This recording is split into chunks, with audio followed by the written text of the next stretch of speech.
L'histoire commence il y a 65 ans, lorsque le monde affrôle l'extinction totale à cause d'un conflit nucléaire majeur. En une seule nuit, l'électricité et tous les moyens de communication ont été balayés, plongeant l'humanité dans un véritable âge sombre. C'est alors qu'au cœur de l'Amazonie, un scientifique a découvert la plante Genesis. Sa fleur miraculeuse renferme une énergie colossale, capable d'alimenter la planète entière, permettant ainsi à la civilisation de renaître de ses cendres. Bien entendu, après cette découverte, l'État a mis la main sur toutes les ressources de Genesis. Dans ce monde d'après-guerre, 90% des enfants naissaient avec des anomalies génétiques. Pour y remédier, les chercheurs ont intégré l'essence de la fleur Genesis directement dans l'ADN humain. Depuis, chaque nouveau-né possède une aptitude exceptionnelle. Une audition hors du commun ou une vue prodigieuse, par exemple. On appelle ces élus les génétiques, et ils sont vite devenus l'élite dirigeante. Cependant, 10% de la population, dont le système immunitaire rejette cette substance, reste dépourvue de pouvoir. Qualifiés de spécial, ils sont cantonnés aux tâches les plus ingrates comme le nettoyage ou la maintenance. Le récit nous transporte à l'Institut Genesis, où Chloé effectue une sortie scolaire. Son compagnon, Léon, qui se déplace en fauteuil roulant, s'est fait passer pour un agent d'entretien afin de s'infiltrer. Profitant d'un moment d'inattention générale, il utilise un gadget pour forcer l'entrée d'une zone interdite. Repérant de garde sur son plan, il lâche un petit jouet en forme de souris. Dès qu'ils s'en saisissent, un gaz soporifique s'en échappe et les neutralise instantanément. Léon récupère leurs clés, se dirige vers la ventilation et y installe une cartouche de gaz pour endormir tous les scientifiques du bâtiment. Masqué, il tente d'entrer dans le laboratoire. Mais son code d'accès échoue, l'obligeant à appeler Chloé à la rescousse. Dans le hall, Chloé surprend des élèves tenant des propos haineux envers les spéciales. Elle provoque une dispute pour attirer un garde, puis joue la comédie pour obtenir sa sympathie. Rusée, elle lui subtilise son carnet de notes. Le bon code s'y trouve, elle l'envoie aussitôt à Léon. Une fois dans le labo, Léon sort la vieille montre de Sameru et gravera « Nous ne faisons qu'un, nous sommes tous égaux ». Armé de courage, il actionne un levier, révélant la plante Genesis sous une cloche de verre qu'il brise avec un vieil outil. Au moment de cueillir la fleur, la plante projette des épines acérées et l'alarme hurle. Léon parvient in extremis à cacher la fleur dans une capsule bleue avant que le bâtiment ne soit bouclé. Dans la panique de l'évacuation, Chloé est forcée de sortir par les gardes sans lui. Mais Léon réussit lui aussi à s'échapper. Une fois dehors, il bouscule Express et HLOE, faisant tomber son doudou pour y glisser la capsule en un éclair avant de lui rendre. Les gardes fouillent Léon mais ne trouvent que sa montre, se moquant même du message gravé dessus. Un autre officiel inspecte chaque élève de près, sans jamais se douter que la fleur est cachée dans la peluche. Plus tard, Chloé et Léon regardent les infos sur un écran géant dans la rue. Le sénateur Kessler se demande pourquoi utiliser la fleur avant la naissance, alors qu'on pourrait très bien le faire après. Juste après, la star Mira apparaît et annonce une tournée gratuite dans les quartiers démunis, appelant tout le monde à la fraternité. Après s'être déguisé, Léon confie à Chloé que les politiciens et les stars ne font que du cinéma. Ils ne se soucient pas vraiment des gens comme eux. Juste avant, ils ont vu un pauvre se faire chasser d'une épicerie. Ils aperçoivent aussi un agent de nettoyage effacer des slogans de révolte sur une vitrine, prouvant que les génétiques ne plaisent pas à tout le monde. Le manager de Mira l'avertit, la situation devient périlleuse. La zone spéciale, où vivent les 10% de citoyens insensibles à la fleur, est risquée au bord de la saturation. Donc la séance de dédicace doit être annulée. Pourtant, Mira refuse net, affirmant que sans cet événement, l'unité ne sera jamais possible. Elle décide donc de le maintenir. De retour chez eux, Chloé et Léon passent le contrôle d'identité au portail de la zone. Alors que Léon sort faire des courses, Chloé regarde la télé et tombe sur une interview de Kessler. Il prétend avoir créé un remède permettant aux 10% sans pouvoir de ressentir enfin cette force.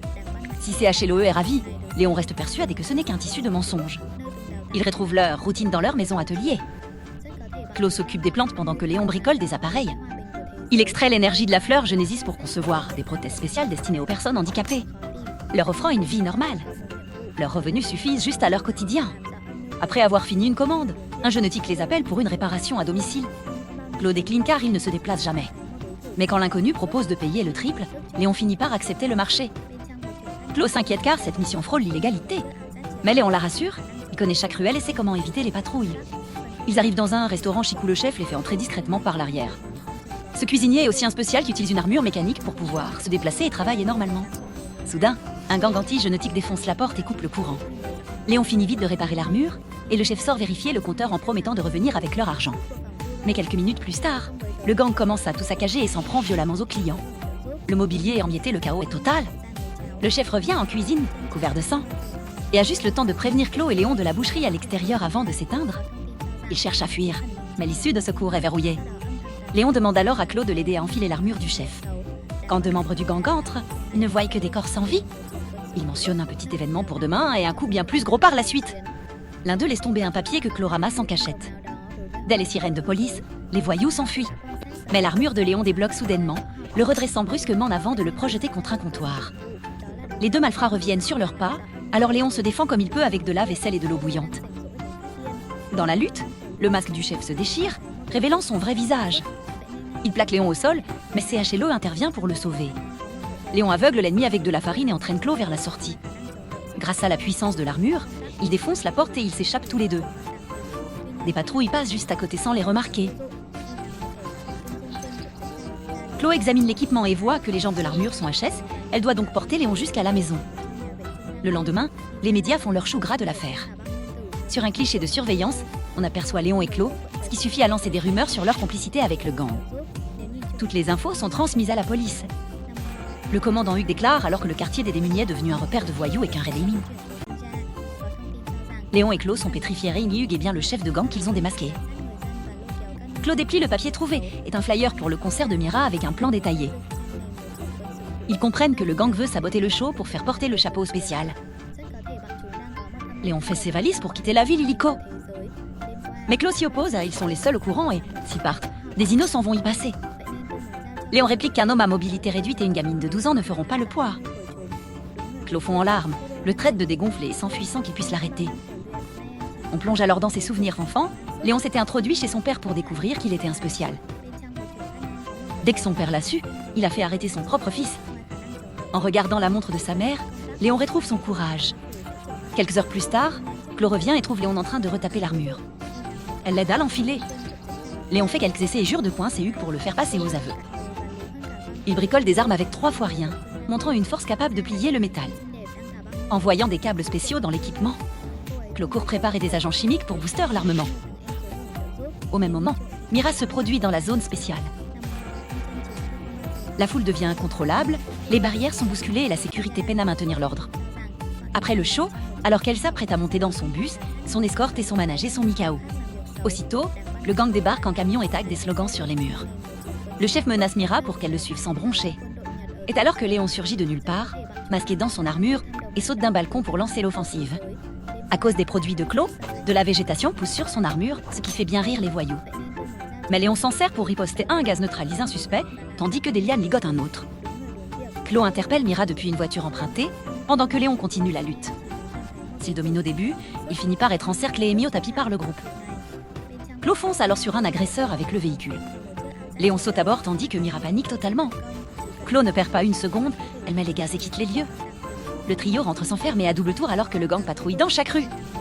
À la télé, les journalistes rapportent que Mira a échappé à une tentative d'enlèvement grâce à un héros mystérieux. À l'abri, Mira voit que Léon est blessé et pense ses plaies, confiant qu'elle voulait devenir médecin autrefois. Claude dessine Léon en soupe végétale. Si Léon n'est pas fan, Mira trouve ça très réussi.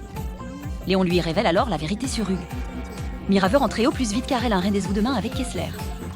Léon soupçonne que Kessler est la prochaine cible du gang antigénétique. S'ils ont frappé Mira aujourd'hui, ils s'en prendront sûrement à lui demain. Ce groupe s'oppose à toute modification ou amélioration humaine après la naissance. Pour eux, il faut accepter sa nature telle qu'elle est à la naissance. Mira veut prévenir la police, mais Léon l'arrête car Hugues et lui mime un haut gradé des forces de l'ordre. Finalement, le trio commence à élaborer un plan ensemble. Le lendemain, Mira et Léon se font passer pour 2 jeunes mariés voulant un enfant.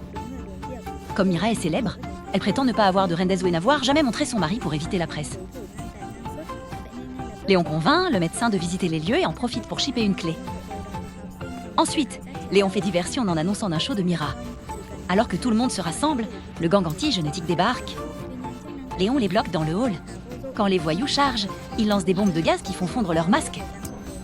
Au début, Léon se bat bien, mais ils sont trop nombreux, il le jette au sol et le passe à tabac. Hugues lui arrache son masque et le frappe sans relâche au visage. Pile à ce moment, la sécurité de Kessler surgit, faisant fuir les agresseurs. Mira avoue que c'est elle qui a prévenu Kessler, sachant que Léon ne s'en sortirait pas seul. Léon demande pourquoi les gardes ne les poursuivent pas. Kessler répond que son fils compte plus que tout. La vérité éclate face à Kessler est le vrai père de Léon. Chloé sous le choc en réalisant que Léon a menti sur la mort de son père. Furieuse, elle s'enfuit en courant. Quand les reporters arrivent, Kessler joue son rôle de politicien à fond. Il déclare que son fils est la preuve du fossé qui se creuse entre les génétiques et les autres. Puis il appelle tout le monde à voter avec la plus grande prudence. Une semaine plus tard, le projet de Kessler est validé. Des bus évacuent les pauvres vers des centres de soins, promettant de guérir leurs différences pour une société égale. Au centre médical, Léon cherche Chloé, mais Kessler prétend ne pas savoir où elle se trouve.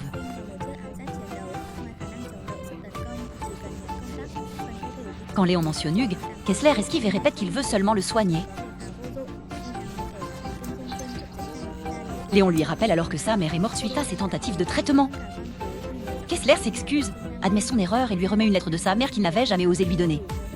Dans sa lettre, elle s'excuse d'être partie et l'exhorte à rester quelqu'un de bien malgré sa colère.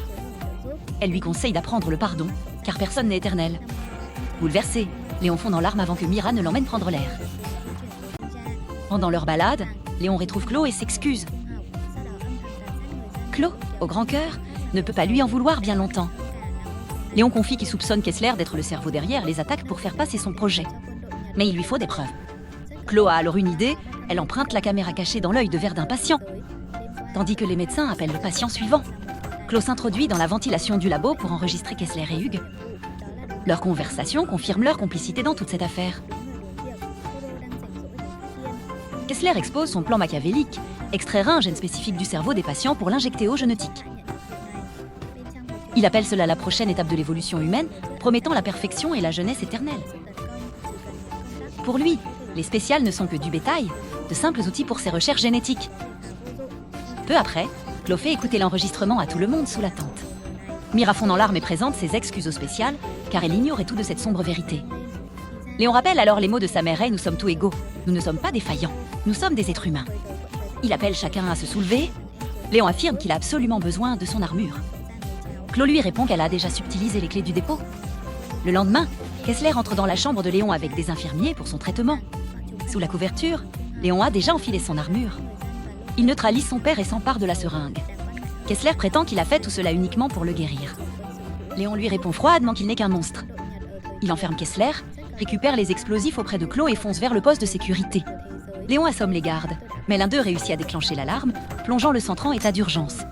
Ailleurs, Chloé branche la caméra à l'ordinateur pour envoyer l'enregistrement à la police. Avant que Léon ne parte, Mira l'embrasse et lui demande de revenir sain et sauf. Au campement, Hugues surgit avec sa bande. Léon Vase spécial les encercle. Un affrontement général éclate. Les spéciales n'ont que des ustensiles et des tuyaux, mais leur nombre leur permet de résister. Tandis que l'armure aide Léon à gérer plusieurs adversaires à la fois. Cependant, Hugues appelle des renforts, des tireurs arrivent et beaucoup de spéciales tombent. Léon affronte Hugues seul, mais il est battu et doit s'enfuir. Au poste de sécurité, un homme tente d'étrangler Mira, mais un spécial intervient et le neutralise. Le système finit enfin de charger la vidéo. Chloé prévient aussitôt la police depuis le laboratoire. Léon rampe au sol pour s'échapper quand Hugues l'attaque par derrière. Une lutte acharnée s'engage entre les tables et les consoles. Léon ouvre la machine de la Genesis et lance un objet qui fisse sur le verre. Hugues frappe Léon avec rage et le projette contre l'appareil, brisant totalement la vitre. Alors que Hugues s'apprête à porter le coup de grâce, Léon cueille une fleur. Il sait qu'en la cueillant, des épines vont jaillir. Les pointes foncent droit sur le visage de Hugues, qui s'écroule. La police débarque enfin pour arrêter les complices de Kessler et saisir toutes les preuves. Chloé et Mira rejoignent Léon, et cette fois, c'est lui qui embrasse Mira. Une semaine plus tard, les médias dévoilent au grand jour le complot de Kessler. On raconte qu'un homme masqué a sauvé tout le monde. Certains disent que c'est le fils de Kessler. Mais la police dément, alors que Kessler a réussi à s'enfuir et reste introuvable. Le gouvernement met fin à la discrimination. Chacun est libre de circuler. La division n'existe plus. Mira a les cordes vocales abîmées et ne peut plus chanter, mais elle vit heureuse avec Léon. La liberté est de retour, mais l'ombre du passé plane encore puisque Kessler est toujours en fuite. Le combat pour l'égalité ne fait pas tort que commencer. Léon sera-t-il prêt à affronter son père à nouveau ?